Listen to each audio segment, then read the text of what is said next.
Mesdames, Messieurs, bonsoir et bienvenue. Le 20h, les titres, c'est tout de suite. L'actualité à la une ce soir, dernière sortie de Ousmane Sonko. Nous n'avons pas de compte à rendre aux hommes politiques ou aux journalistes des propos du Premier ministre Ousmane Sonko qui ont suscité des réactions. Le journaliste Ibrahim Bahoum parle d'une dualité presse-pouvoir, dualité qui ne doit pas avoir lieu. Vous l'entendrez, le formateur journaliste Ibrahim Bahoum dans ce journal. Célébration ce 31 mai de la journée mondiale sans tabac, le tabagisme passif chez l'enfant. Les parents fumeurs sont-ils conscients du danger? Élément de réponse dans ce journal, dans le reportage signé Khadija Ndat Diouf. Et en fin d'édition, le rendez-vous culturel. Ce soir, il est question de la 3e édition du Festival international littérature de Dakar. C'est du 29 mai au 1er juin 2024. Durant 4 jours, l'importance du livre sera débattue, d'où le sens du thème, le livre Mémoire des civilisations, culture. L'affaire de Momodou Dieng à suivre en fin d'édition. Et voilà pour les titres. Le développement, c'est juste après ceci.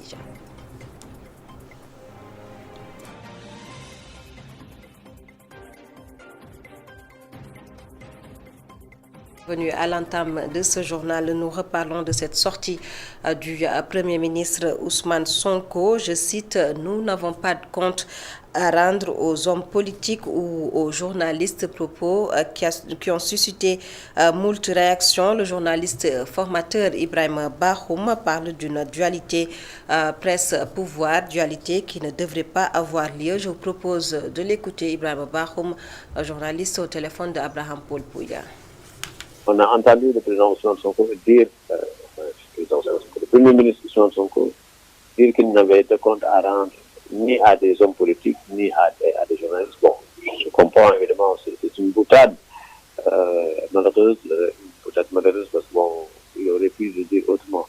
Mais ça peut également être un signe d'énervement et ce n'est pas bien à ce stade-ci si on commence à s'énerver parce qu'il y a juste des observations qui sont faites dans un contexte comme ça.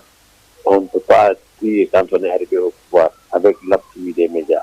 Et puis, il n'est pas le premier à avoir bénéficié de ça aussi, il faut qu'on le dise. Avant, c'était ça, depuis plusieurs décennies, depuis au moins 3 décennies, c'est comme ça que ça se passe. Donc, les médias ont joué ce rôle-là en permettant aux Sénégalais de savoir et de faire leur choix. Maintenant, si on veut se retourner contre ces mêmes médias pour dire, ça nous rappelle le souvenir assez douloureux pour certains. C'est début des années 2000 avec le président Abdoulaye Wade qui est allé dans ce sens-là. Un pouvoir dont on avait pensé qu'il avait été aidé par les médias au moment de l'élection. Puis, il y a eu les malentendus jusqu'à ce qu'on considère que la liberté de la presse avait perdu beaucoup de son truc du temps de Wade. Alors, s'ils sont en train de faire la même erreur, évidemment, c'est pas bon. Ils viennent d'arriver encore pour Wade, au moins on lui avait donné quelque chose comme à peu près 6 mois d'état de grâce. Mais ici, si tout de suite des confusions commencent, les critiques arrivent, ensuite les convocations de journalistes, c'est pas bon signe. Donc la communication peut être par les actes, elle peut être par les mots. Ibrahim Bahoum, journaliste formateur à l'instant au téléphone de Abraham Paul Pouye. Justement, nous reparlons de l'affaire générale Kandé. Pape Moussa Traoré, directeur de publication du journal La Tribune, a été libéré cet après-midi. Notez que Mohamed Gueye, directeur de publication du journal Le Quotidien, est toujours en audition dans les locaux de la session de recherche de la gendarmerie nationale. Et nous y reviendrons plus amplement dans nos prochaines éditions.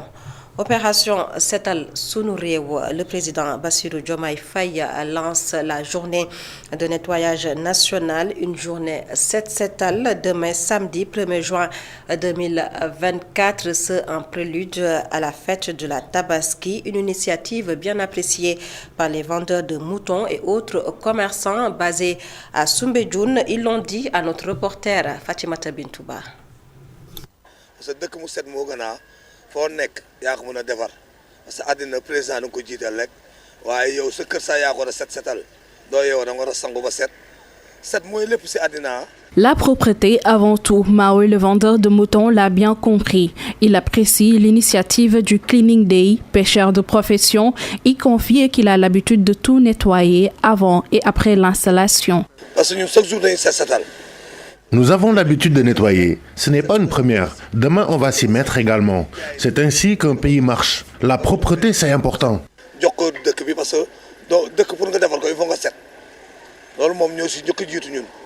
De l'autre côté, Tchekafa, les vendeuses de petits déjeuners, elle a prévu de consacrer sa journée de demain au set-setal. Il faut qu'on nettoie la ville. L'hivernage, c'est pour bientôt, donc on doit nettoyer les caniveaux et autres. C'est pourquoi j'ai décidé demain de ne pas travailler et de participer au Cleaning Day. Madjigen Diop plaide pour que ce Cleaning Day soit une initiative qui perdure et que chacun se met à la tâche.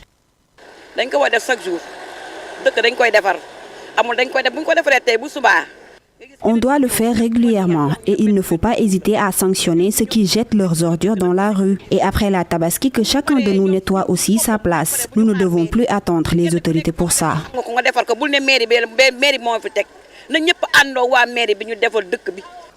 Une opération qui vise à mobiliser davantage la population. Après l'appel du chef de l'État, les Sénégalais se disent prêts à donner à la ville un coup de balai.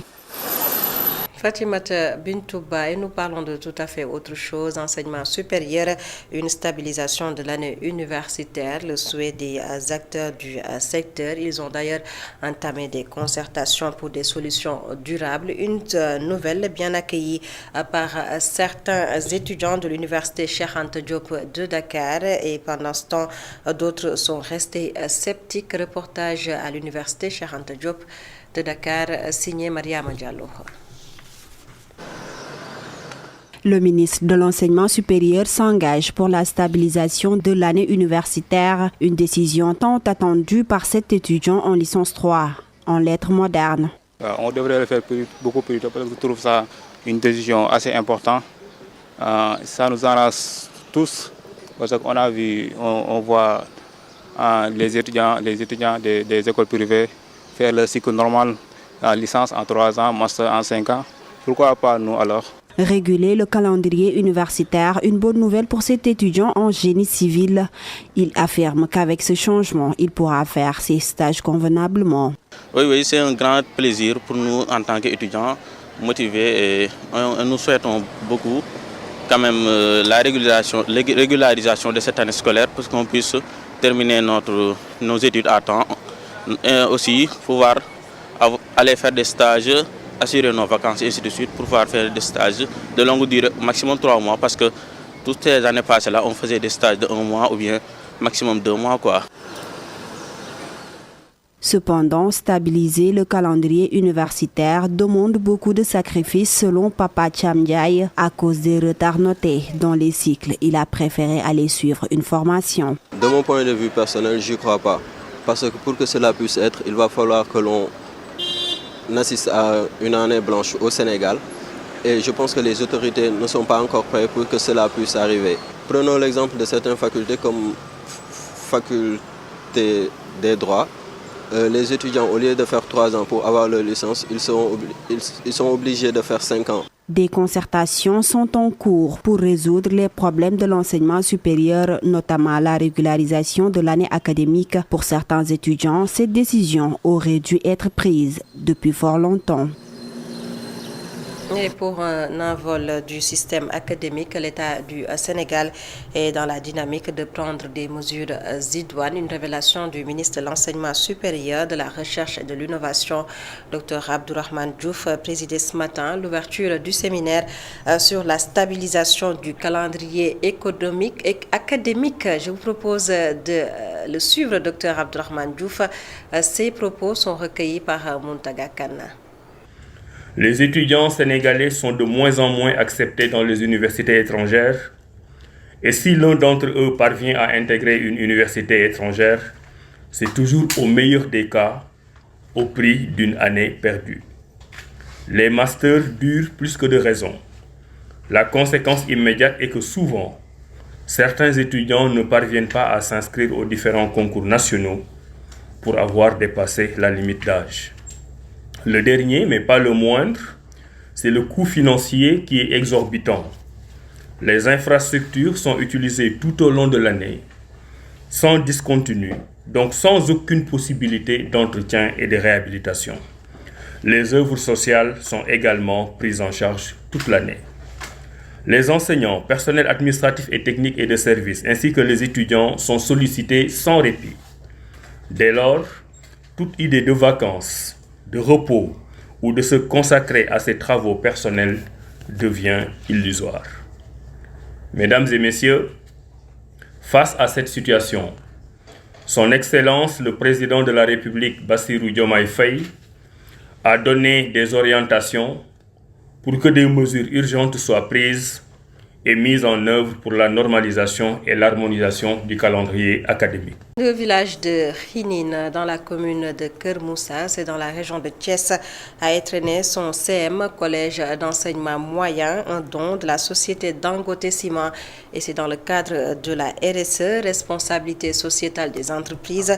La somme investie est estimée à 77 millions de francs CFA. On fait le point avec Isidore Alexandre Sen. Établissement très éloigné, problème d'hébergement et démotivation des élèves, ce sont là les explications de la déperdition scolaire dans cette partie de la commune de Kermoussa. Dangote Ciment vient en appoint pour soulager les potations. Tout l'enjeu de ce CM de proximité est là, c'est-à-dire offrir à tous les fils et toutes les filles de Khinin, ainsi que tous les villages à l'alentour, l'opportunité de pouvoir étudier dans les meilleures conditions possibles. Le maire de Kermoussa magnifie le geste de la société Dangote. Pour Momar Sis, investir dans l'éducation répond aux exigences de l'équité territoriale. S'investir dans l'éducation dans une zone est le meilleur moyen d'inclusion sociale et d'équité territoriale. À ce titre, mesdames, messieurs, je témoigne toute ma reconnaissance à l'endroit de la multinationale Dangote Ciment. L'inspecteur d'académie de Thiès estime que ce collège d'enseignement moyen pourrait être érigé en lycée. Il en appelle à la mobilisation de toute la communauté. Nous en appelons donc à la responsabilité de tout le monde et à toutes les populations vraiment de tout faire pour que CCM retrouve les CM qui ont toujours existé ici comme vous voyez que Kermoussa même est érigé en lycée. Donc ici aussi c'est possible. Le CM est constitué de 6 classes, d'un bloc administratif et de 2 blocs sanitaires. Le coût du financement est estimé à un peu plus de 77 millions de francs CFA. Et nous parlons des cantines scolaires. Guédiawaye veut lutter contre l'abandon des élèves. Des anciens enfants parrainés par le plan international ont mis en place une cantine scolaire à l'école Cheikh Wade de Ndiarème Limamoulaye. Ce projet vise à réduire les abandons scolaires en donnant des repas aux élèves. Guédiawaye, la correspondance de Momodou Lamine Fatija. À l'instar de nombreuses familles à Guédiawaye, certains parents n'arrivent pas à joindre les deux bouts. C'est pourquoi ils n'accordent pas d'importance aux études de leurs enfants. Beaucoup de parents même n'ont pas du travail ou se débrouillent seulement. Donc pour se lever tôt le matin, préparer le petit déjeuner, donner à son enfant, des fois l'argent, le revenu ne permet pas d'effectuer toutes ces dépenses-là. Donc beaucoup de parents disent à leurs enfants d'aller à l'école et de revenir après.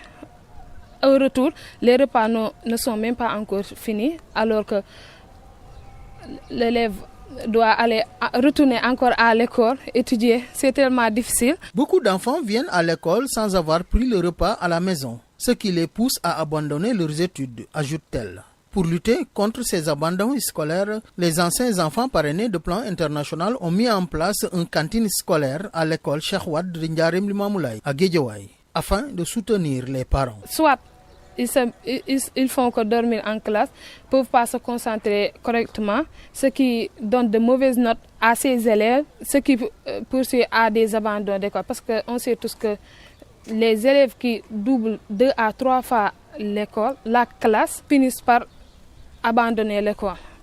comme nous le savons tous, si tu fais la classe 2 à 3 fois, les parents préfèrent que tu restes à la maison pour les aider au lieu d'aller à l'école seulement qu'on te donne de l'argent ou à manger alors que tu finis pas les efforts. Aux heures de sortie et de récréation, les enfants sont souvent tentés par les salles de jeu et les baby-foot situées aux alentours de l'école. Pour remédier à cela, un espace a été aménagé dans l'établissement pour accueillir les élèves. Aménager cet environnement nous donne deux choses.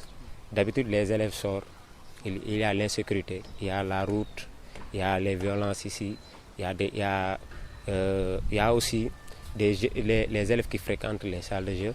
Et une fois les élèves sortent au niveau des récréations, nous ne pouvons pas juger les difficultés, pour les sécuriser ou les difficultés qu'ils vont. On a jugé nécessaire de mettre la cantine en place et aménager cet espace pour leur occuper, leurs épanouissements dans cette campagne, dans cette école.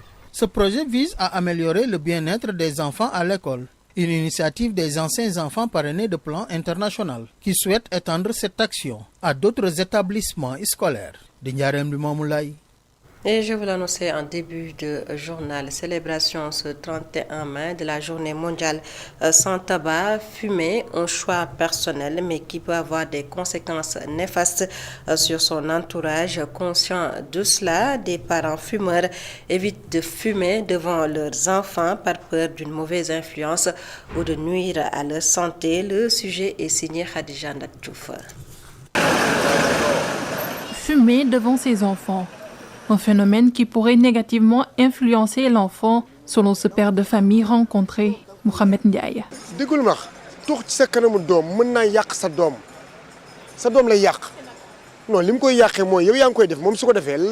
Fumer devant son enfant pourrait nuire à son éducation. Un parent qui fume devant son enfant ne pourra pas empêcher ce dernier de faire de même. Ce monsieur fume depuis des années, mais évite quand même de le faire devant ses enfants. Je fume depuis des années, mais je ne fume jamais devant mes enfants. Je préfère aller le faire ailleurs. Falumbaye ne souhaite pas que ses enfants imitent ses habitudes de fumer. Je n'aimerais pas que mes enfants me voient fumer. Je ne souhaite pas qu'ils me copient. Je le fais, mais je n'en suis pas fier. En dehors de la mauvaise influence, fumer devant ses enfants pourrait aussi avoir un impact sur leur santé, souligne Moumi Diop, une mère de famille. Cela pourrait rendre l'enfant malade et aucun parent ne souhaite causer ce malheur à son enfant. Les parents fumeurs devraient éviter de fumer devant leurs enfants car cela pourrait causer des dégâts. La journée sans tabac est célébrée ce 31 mai. Aujourd'hui, beaucoup d'adolescents se transforment en fumeurs à cause de l'influence d'un parent ou d'un proche. Échange sur les relations entre le Sénégal et l'Union européenne. Une délégation de l'UE était dans la banlieue de Dakar. Lors de la rencontre, des sujets ont été abordés, entre autres la migration et les questions liées à l'environnement. Alexandra Astich, membre du ministère des Affaires étrangères de Pologne, que voici au micro de Boudan Djacha.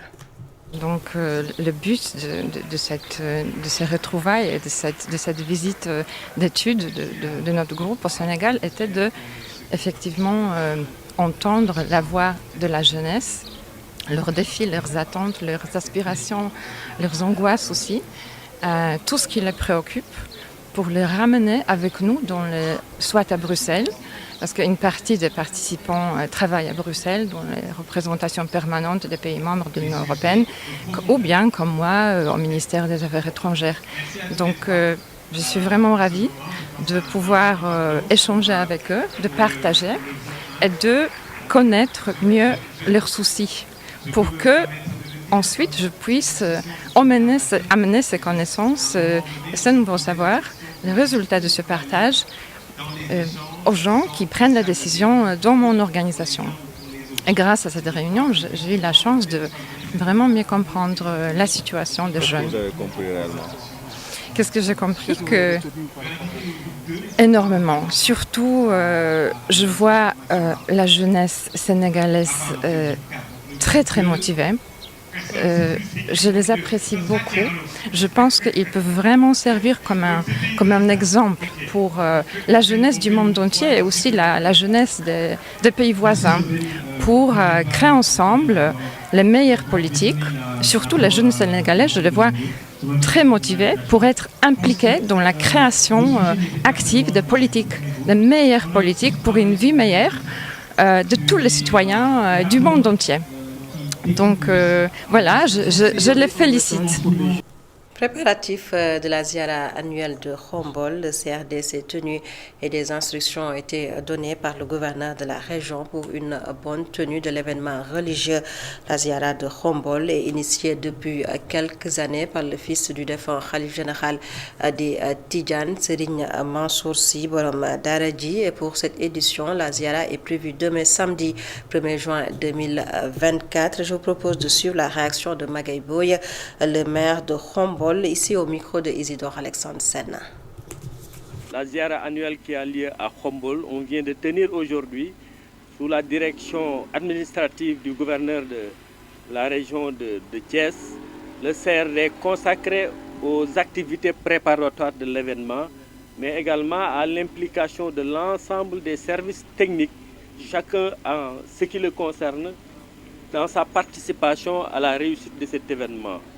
Sous la présidence du gouverneur, effectivement, l'ensemble des chefs de service impliqués, y compris la mairie de Khombole, ont pris des engagements et comme ils l'ont fait les années passées et qui seront respectés pour qu'on puisse vivre le 1er juin un événement et comme on l'a vécu les années passées et particulièrement l'année passée, un événement d'une très grande dimension qui est la Ziara annuelle des Tahiré Taqi affiliée à Mame Malick Sy Mansour qui a lieu chaque année à Khombole. D'abord à l'endroit des populations khomboloises et comme elles l'ont fait les années passées, d'ouvrir les portes, les visages et les cœurs pour accueillir les pèlerins qui viennent de partout, de toutes les régions du Sénégal et même de la sous-région qui viennent participer à cette ziara annuelle. Le deuxième message, c'est à l'endroit du comité d'organisation qui chaque année se donne corps et âme pour la réussite de cet événement. Le troisième message, c'est à l'endroit des pèlerins et ceux qui viennent l'accompagner et ceux qui les acheminent à Khombole. De faire preuve de prudence dans la circulation, de faire preuve de calme et de sérénité pour que les pèlerins puissent arriver en paix à Khombole et puissent rentrer également en paix chez eux.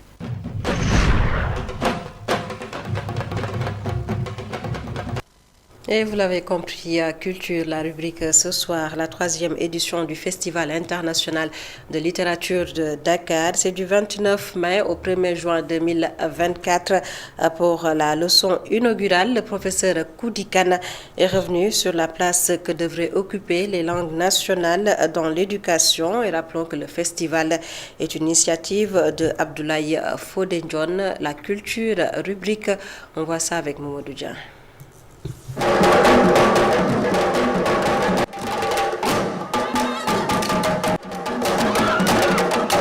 Un spectacle de danse des pas pour accueillir les invités, des écrivains venus de toute l'Afrique pour le FILID, le Festival international de littérature de Dakar, un rendez-vous dédié aux livres et à la lecture. La lecture, elle est toujours là, il suffit de la pousser, parce que vers les nouvelles technologies aussi c'est la lecture, l'écran c'est la lecture, l'ordinateur c'est la lecture. Moi je pense qu'il faut faire aimer le livre maintenant papier, faire revenir le livre auprès des enfants. Et je pense que ça commence dès le bas âge et les professionnels sont là aussi pour cela. C'est vrai qu'il doit y avoir un bon développement sur la lecture, de bons sujets pour intéresser les enfants, parce que c'est ça aussi, parce que les enfants ont des préférences, ce qui les fatigue, ils n'y sont pas. Mais maintenant, c'est à nous, auteurs, peut-être, d'aller vers ces jeunes en créant des sujets beaucoup plus attrayants, beaucoup plus qui pourront recevoir vraiment la lecture de ces enfants. Faire aimer le livre aux enfants, un plaidoyer de l'initiateur devant des élèves et étudiants. Le livre Mémoire des civilisations, c'est le thème de cette 3e édition du FILID.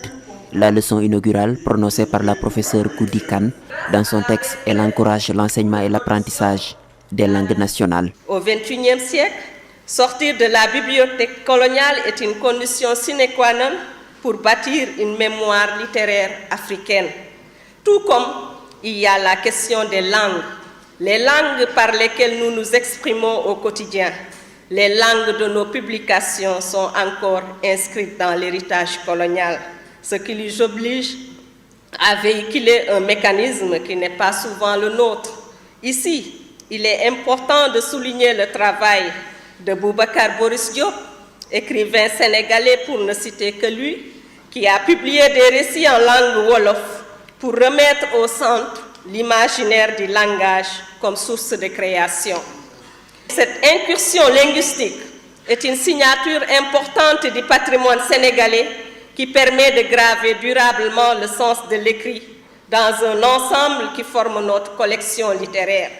Un autre matériau important à la constitution de notre legs littéraire est celui de la recherche scientifique.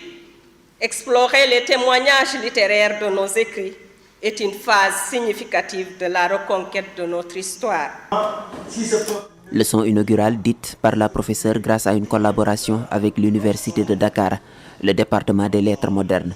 Le temple du savoir devrait encore ouvrir ses portes à de telles collaborations, dira Abdoulaye Fodé-Ndione. Nous travaillons cette année avec l'Université de Dakar, de féliciter le département de lettres modernes, aussi remercier le professeur qui nous a fait cette grande leçon inaugurale qui est à côté de moi, le professeur Koudikan, que vous avez écouté tout à l'heure, que vous avez apprécié.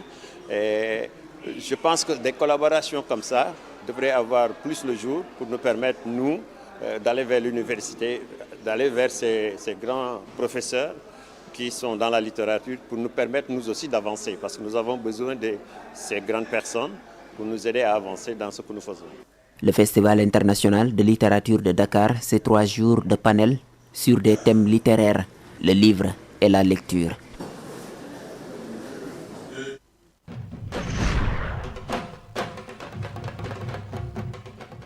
La rubrique culture qui a porté la signature de Mamadou Dieng. Avant de boucler cette édition, cette information sur l'affaire générale Kandé après la libération de Pape Moussa Traoré, directeur de publication du quotidien du groupe des médias La Tribune. Le directeur de publication Mohamed Gueye du journal Le Quotidien vient de bénéficier d'une relaxe pure et simple suite à son audition à la session de recherche de la gendarmerie nationale. Et c'est la fin de ce journal. Mesdames, Messieurs, merci de nous avoir suivis. Passez d'excellents moments en compagnie de nos programmes sur ITV.